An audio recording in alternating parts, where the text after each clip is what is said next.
Seorang gadis bernama Emily hari itu melakukan interview kerja di sebuah perusahaan. Awalnya semua berjalan lancar. Namun saat Emily tahu pihak perusahaan telah menyelidiki latar belakangnya dan menanyakan penyebab dia masuk penjara pada tahun 2016, dia merasa kurang suka karena menurutnya itu melanggar privasi. Dia menolak untuk menjawab pertanyaan pihak perusahaan. Namun pihak perusahaan terus memaksanya untuk menjawab pertanyaan itu, membuat Emily kesal dan menarik kembali lamarannya. Dia nggak peduli meskipun sebenarnya dia sangat membutuhkan uang untuk membayar uang kuliahnya dan semua tagihan-tagihannya. Untuk memenuhi kebutuhan hidupnya, Emily setiap hari bekerja di sebuah restoran sebagai pengantar makanan. Setelah pekerjaan hari itu beres dan dia mau pulang, salah seorang teman kerjanya yang bernama Javier minta tolong kepadanya untuk menggantikan shiftnya malam nanti, karena dia mau nonton baseball dengan anaknya. Awalnya Emily keberatan, tapi karena Javier memohon, akhirnya dia setuju. Javier yang merasa berterima kasih pun memberinya nomor sebuah perusahaan bernama Dummy Shopper. Perusahaan itu akan membayar orang sebesar $200 dalam 1 jam, dan pekerjaan yang harus dilakukan juga sangat mudah. Emily pun menyimpan nomor itu dan pulang ke kontrakannya. Untuk menghemat biaya, dia tinggal bersama dengan pasangan Jepang. Malamnya saat Emily menggantikan shift Javier, dia iseng mengirim pesan ke nomor Dummy Shopper. Pesannya langsung dibalas, dia ditawari untuk mendapatkan uang $200 dalam 1 jam. Dan jika tertarik, besok jam 9 pagi dia bisa datang ke alamat yang mereka berikan. Nanti di sana dia akan diberitahu apa yang harus dia lakukan. Setelah pekerjaan malam itu beres, Emily mampir dulu ke sebuah bar untuk menemui temannya yang bernama Liz. Mereka sahabatan sejak SMA dan kuliah di kampus yang sama dengan jurusan yang sama, yaitu jurusan seni. Bedanya, Liz kuliah sampai beres dan sekarang telah bekerja di sebuah perusahaan desain. Liz sangat bahagia karena minggu depan dia akan ke Portugal untuk urusan bisnis, sekalian jalan-jalan. Namun saat Liz mendengar bahwa Emily sedang mengalami kesulitan keuangan dan membutuhkan pekerjaan, dia merasa khawatir. Dia berjanji akan bicara ke bosnya dan mencarikan pekerjaan untuk Emily.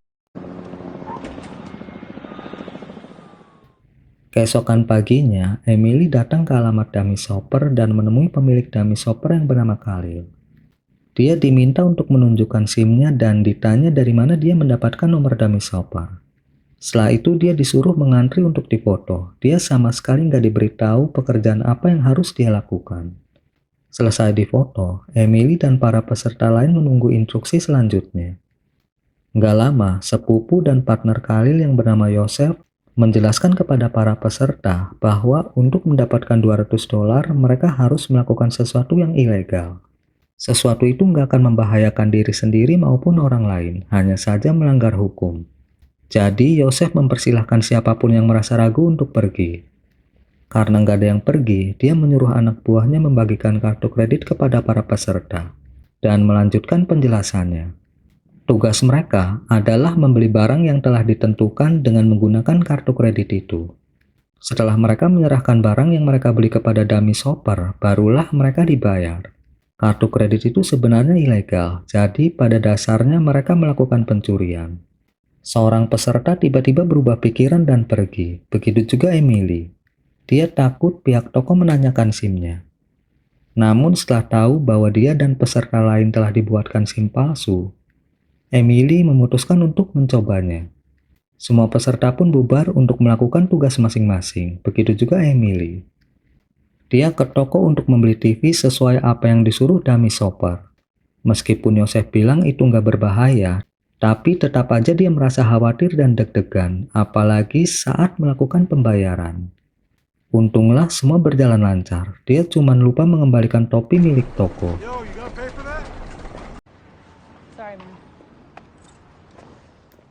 Emily pun menyerahkan barang yang dia beli ke Dummy Shopper dan dibayar. Selain amplop berisi uang, Yosef juga memberinya ponsel. Besok dia akan mengirim Emily SMS dan memberinya pilihan untuk menerima tugas lain atau tidak.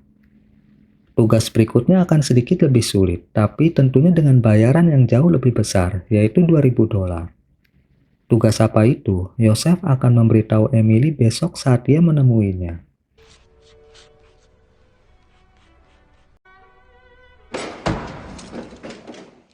Besoknya, Emily seperti biasa bekerja. Kali ini dia mengantar makanan bareng Javier. Saat itu Liz menelpon dan memberitahu bahwa bosnya telah merekrut orang lain. Emily agak kecewa. Sekarang harapannya untuk mendapatkan uang hanyalah melakukan tugas dari dummy shopper. Tapi udah jam 1 lebih, belum juga ada SMS yang masuk. Merasa kecewa, Emily pun membuang HP dari Yosef. Namun sesaat kemudian dia mendengar HP berbunyi dan buru-buru mengambil kembali HP itu. Ada pesan dari Yosef yang menanyakan apakah dia mau mengambil tugas kedua atau tidak. Tentunya Emily mengambil tugas itu. Dia minta tolong Javier untuk mengantarkan pesanan berikutnya. Lalu dia buru-buru menemui Yosef. Yosef memberi Emily kartu kredit tanpa limit dan sebuah cek. Dia juga menjelaskan bahwa tugas Emily adalah membayar dan mengambil mobil yang telah dipesan. Karena harga mobil cukup mahal, bank akan menelpon penjual, tapi itu membutuhkan waktu 8 menit. Jadi setelah kartu kredit digesek, Emily punya waktu 8 menit untuk pergi sebelum mereka sadar bahwa mereka telah ditipu. Awalnya Emily ragu, takut itu akan membahayakan dirinya. Namun saat Yosef memberinya pilihan untuk melakukan tugas itu atau tidak, dia memilih untuk melakukannya dan menuju ke tempat yang ditunjukkan Yosef. Hi. How are you? Dia menemui dua orang pria yang telah menunggunya dan memberitahu mereka bahwa dia mau mengambil mobil pesanan pacarnya. Dia menolak untuk melihat dan mencoba dulu mobil yang akan dia beli. Meskipun itu membuat mereka sedikit heran, transaksi pun dilakukan. Emily membayar mobil yang mau dia ambil dengan cek dan sisanya dengan kartu kredit. Semuanya berjalan lancar tanpa masalah. Setelah itu, salah satu dari mereka mengantarnya ke mobil yang dia beli. Namun saat dia mau pergi, pria itu mendapat telepon dan minta dia ikut dengannya kembali ke kantor sebentar. Dengan alasan ada yang terlupa. Emily curiga kemungkinan besar dia udah ketahuan dan bingung harus melakukan apa. Tapi saat pria itu memaksanya dengan kekerasan, dia melawan dan kabur. Fuck did I just told you? Setelah tiba di tempat Yosef dan Khalil menunggunya, Emily melempar kunci mobil dan minta bayarannya. Dia sangat kesal karena mereka menyuruhnya melakukan sesuatu yang berbahaya.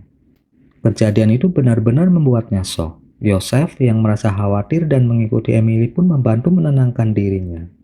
Dia juga mengantar Emily pulang dan memberi saran untuk mencari uang dengan cara lain. Perhatian Yosef membuat kemarahan Emily mereda, apalagi Yosef memberikan amplop uangnya yang ketinggalan dan menawarkan bantuan untuk merawat lukanya. Emily pun menerima tawaran Yosef dan mengajaknya ke rumahnya. Thank you. Excuse me. Yosef baru tahu kalau Emily pernah kuliah di jurusan seni. Tiba-tiba dia menunjukkan gambar perumahan dan cerita bahwa sekarang perumahan itu sedang direnovasi oleh temannya. Setelah selesai direnovasi, dia akan membeli 40 unit untuk disewa-sewakan. Emily kagum dengan Yosef yang bisa mengumpulkan begitu banyak uang dari bisnisnya dan minta diajarin melakukan bisnis itu. Dengan begitu, dia dan Yosef bisa menghasilkan lebih banyak uang. Keesokan harinya sepulang kerja, Emily menemui Yosef dan mulai belajar bagaimana caranya membuat kartu kredit palsu.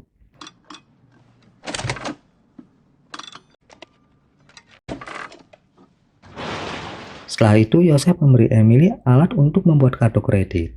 Dia juga mengajari Emily bagaimana caranya menjual barang, bisa dengan online atau terserah Emily. Yang penting, jangan pernah membawa pembeli ke rumah dan jangan membeli barang di toko yang sama lebih dari sekali dalam seminggu. Karena memegang uang dengan jumlah banyak sangat berbahaya, Yosef memberi Emily setruman untuk jaga-jaga. Jika Emily bisa menghasilkan setidaknya $5.000 dari nomor kartu kredit yang dia berikan, berarti Emily siap ke level berikutnya. Emily pun pulang dan mulai membuat kartu kredit. Awalnya dia cukup kesulitan, tapi semakin lama dia semakin mahir. Dan mulailah dia melakukan transaksi pertamanya dengan seorang pembeli yang dia dapatkan secara online. Tapi ternyata itu nggak semudah yang dia pikirkan. Pembeli itu mengintimidasinya untuk menjual barangnya dengan harga setengah dari harga yang telah disepakati sebelumnya. Meskipun takut, Emily nggak mau mengikuti mau mereka dan berniat mencari pembeli lain. Tapi mereka menahannya pergi dan akhirnya setuju membayar sesuai kesepakatan. Mereka bahkan minta barang lagi. Emily pun dengan senang hati memenuhi permintaan mereka.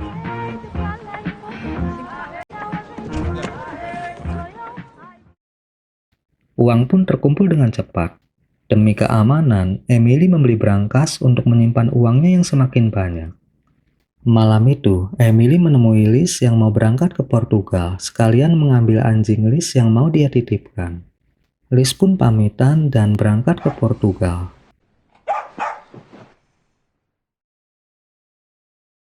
Besoknya, Emily setor ke Yosef hasil penjualannya.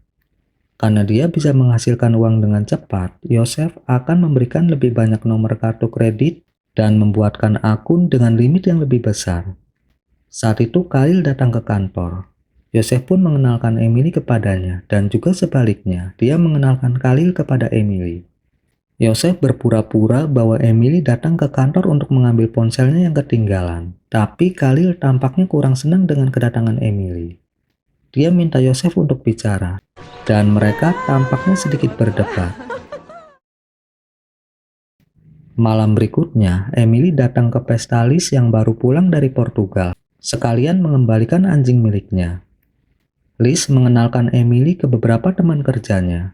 Ada salah satu teman Liz yang berusaha mendekatinya, tapi Emily merasa kurang nyaman dengannya, dan sengaja mengatakan sesuatu yang membuat pria itu ilfil kepadanya dan pergi. Lalu Emily pun menelpon Yosef dan minta dia untuk datang menemaninya. Gak lama, seorang teman Liz memberitahu dia bahwa ada seorang pria yang mencarinya. Dan ternyata itu adalah Yosef. Emily pun mengenalkan Yosef ke Liz dan mereka berdua pun menikmati pesta. Yosef mengerti kenapa Emily menyuruhnya datang dan menawarkan dirinya untuk berpura-pura menjadi pacarnya. Saat itu, Liz memberitahu Emily bahwa bosnya minta dia membawa temannya yang sedang mencari pekerjaan. Jadi jika Emily masih berminat untuk bekerja di kantornya, nanti hari Selasa jam 11 datang ke kantornya untuk interview. Emily senang mendengar kabar itu dan berjanji akan datang. Mereka pun melanjutkan pesta sampai akhir dan pulang. Saat melewati jalan sepi, Emily tiba-tiba langsung nyosor. Tentu aja Yosef nggak menolak dan mereka pun mantap-mantap. Keesokan harinya, Yosef mengajak Emily melihat-lihat salah satu rumah yang akan dia beli. Rumah itu sudah hampir selesai direnovasi. Setelah itu, dia minta Emily menemaninya ke rumah ibunya. Ibu Yosef sangat senang dengan kedatangan Yosef dan Emily. Dia mengajak mereka minum minuman tradisional Lebanon dan mereka pun mengobrol dengan gembira. Namun, kegembiraan mereka terganggu dengan kedatangan Khalil dan anak buahnya. Khalil menunjukkan sebuah video yang dia dapatkan dari website kepolisian. Dia merasa kesal karena Emily membeli barang di toko yang sama 2 kali dalam seminggu. Meskipun wajah Emily nggak tertangkap kamera, tapi jika polisi mengetahui identitasnya dan menangkapnya, yang lain juga bisa kena. Emily pun mengaku salah dan berjanji nggak akan melakukan itu lagi.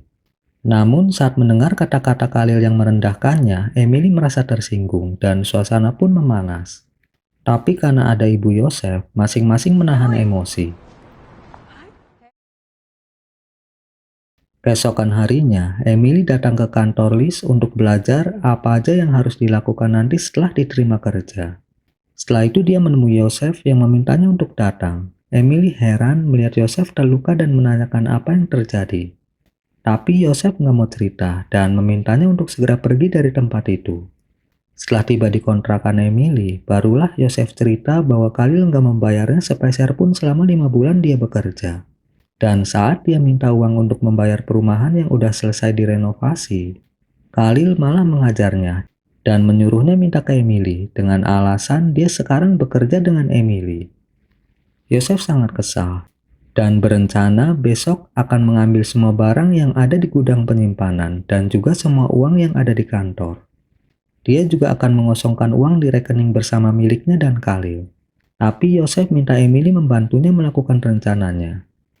Emily merasa ragu, tapi Yosef memujuknya untuk membantunya, karena meskipun dia melakukannya sendiri, Khalil tetap akan mengejar Emily.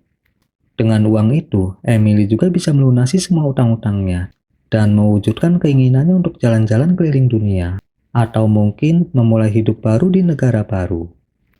Akhirnya, Emily pun setuju membantu Yosef. Malam itu, Yosef tidur di tempat Emily.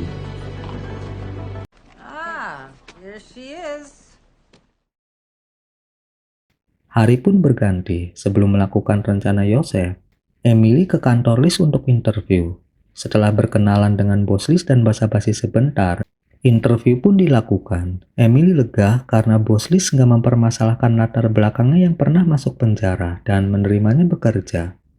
Tapi setelah tahu bahwa statusnya hanyalah karyawan magang dan selama 6 bulan pertama kerja dia nggak digaji, Emily merasa keberatan dan mengajukan protes. Itu membuat bos Liz merasa nggak senang dan akhirnya mereka pun berdebat yang berujung dengan Hey, if you want to tell pertengkaran. me what to do, put me on the fucking payroll. How about that? Sorry, I'm late. Emily pun pergi dengan kesal. Dia menemui Yosef yang telah menunggunya dan mengajaknya untuk segera melakukan rencananya. Mereka pun menuju gudang. Yosef telah memesan mobil untuk mengangkut barang-barang dan sebentar lagi mobil itu akan tiba. Tapi ternyata gudang itu udah kosong, nggak ada satupun barang yang tersisa. Begitu juga kantor. Yang lebih parahnya lagi, ternyata Khalil juga telah mengosongkan rekening bersama. Yosef sama sekali nggak menduga Khalil akan merampoknya sebelum dia merampoknya. Semua hasil kerja kerasnya selama 5 tahun ini benar-benar sia-sia. Emily pun menenangkan Yosef, tapi dia malah jadi sasaran kemarahan Yosef. Menurutnya, Khalil melakukan itu semua karena Emily masuk ke toko yang sama 2 kali dalam seminggu. Tentu aja, Emily nggak terima dia yang disalahin. Menurutnya, Khalil tetap akan melakukannya cepat atau lambat. Dan itu bukan gara-gara dia, tapi karena Khalil menganggap Yosef terlalu lemah dan gak berani melawan. Emily pun mengajak Yosef untuk mengambil apa yang menjadi haknya, meskipun itu harus dengan kekerasan. Masalahnya, dia juga butuh uang. Akhirnya Yosef setuju. Emily pun ke restoran untuk mengambil beberapa benda yang bisa berguna. Dia mengabaikan bosnya yang merasa heran kenapa dia datang ke restoran saat libur. Dia juga mengabaikan pesan Liz yang mengajaknya untuk bicara. Malamnya, Emily dan Yosef menuju ke tempat Khalil.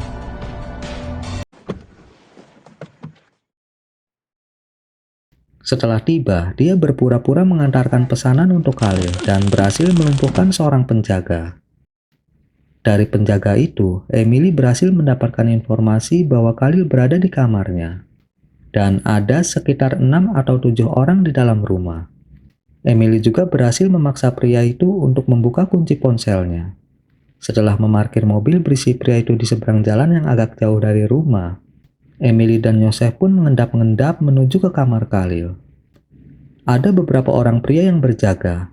Emily pun menggunakan ponsel penjaga yang dia rampas untuk mengirim pesan ke grup chat bahwa mobilnya mogok di daerah yang cukup jauh dan dia butuh bantuan. Mereka pun langsung bergegas untuk menolong temannya, kecuali Khalil. Setelah situasi aman, Emily dan Yosef pun masuk ke kamar Khalil. Namun, Khalil nggak ada di kamarnya.